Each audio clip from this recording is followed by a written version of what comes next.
The rain tapped steadily against the tall windows of Northgate Consulting as Claire Bennett sat opposite Martin Rhodes, the division director, who had just finished skimming the thick leadership proposal she had spent months preparing after sacrificing holidays, birthdays, and countless late nights for the company, without even asking a meaningful question about the projects she had rescued or the millions in client revenue she had protected.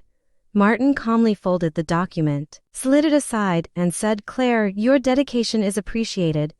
but leadership requires qualities beyond reliability, and I don't believe you're ready for the executive development program." Words that sounded polished yet carried enough dismissal to erase 5 years of extraordinary effort in a single conversation. Claire thanked him politely, gathered her papers with a composed smile that concealed years of disappointment,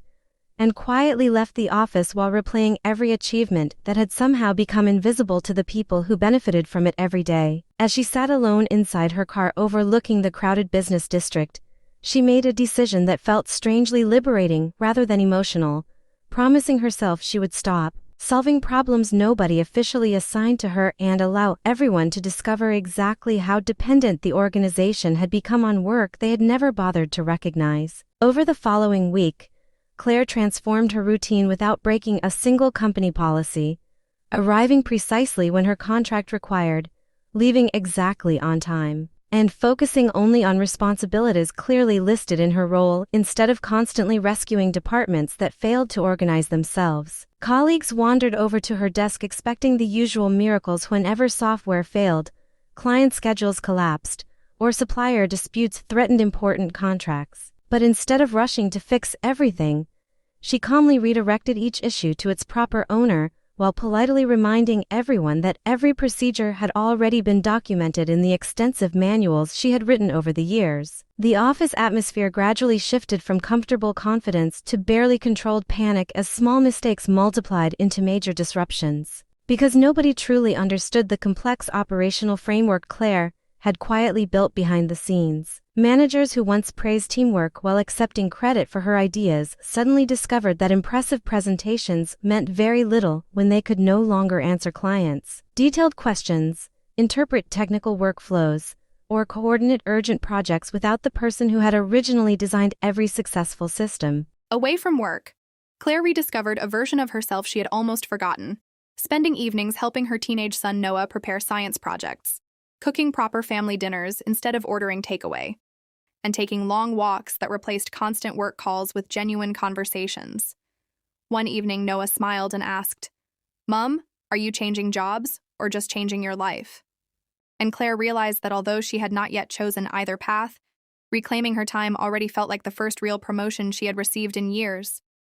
Meanwhile, Northgate's biggest international client unexpectedly requested major revisions to a strategic expansion project only days before an important board presentation, exposing the uncomfortable truth that every critical process relied on Claire's expertise despite management insisting she was replaceable. Senior executives scrambled through hundreds of pages of documentation searching for answers, while conference rooms filled with increasingly tense meetings. Yet every solution had already been carefully explained in guides that nobody had considered worth reading until they desperately needed them. By Friday morning, the company's chief executive, Daniel Mercer, personally invited Claire into his office after witnessing the growing operational chaos, greeting her with a sincerity she had never experienced from senior leadership before.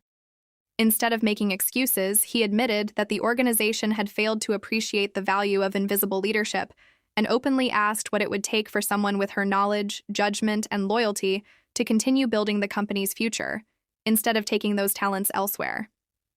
Claire explained that another respected firm had recently approached her with an executive role offering greater authority,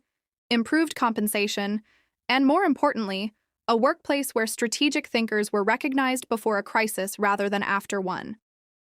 Daniel listened carefully before presenting an entirely new proposal that included a position overseeing operational innovation across the company, direct access to executive decision-making, flexible working arrangements, and genuine authority to redesign outdated systems instead of endlessly repairing them. Although the offer exceeded anything Claire had imagined, she refused to answer immediately because money alone could not erase years of being overlooked whenever success was celebrated or blamed whenever difficulties appeared. During the weekend, she reflected on conversations with her family, considered the opportunity to start fresh elsewhere, and gradually realized that true professional fulfillment depended not only on salary, but also on whether an organization was genuinely prepared to respect the people who quietly held everything together. When Monday arrived, Claire returned to headquarters with complete clarity and accepted Daniel's proposal under two carefully considered conditions that surprised everyone involved in the negotiations. She requested complete freedom to recruit a specialized improvement team and insisted that Martin should not lose his position because of her promotion,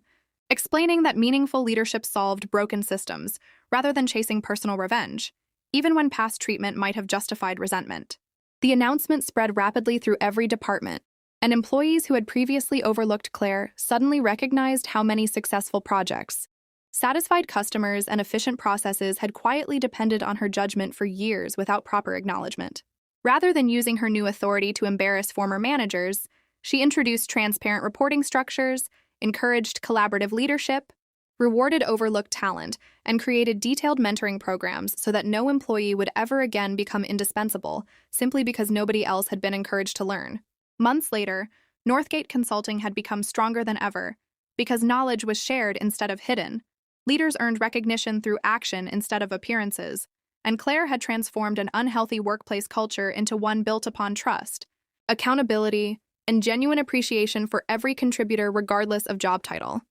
Please subscribe to our channel and share this video with your friends and family. We create entertaining and inspiring stories for our viewers, and your support helps us continue making great content for you.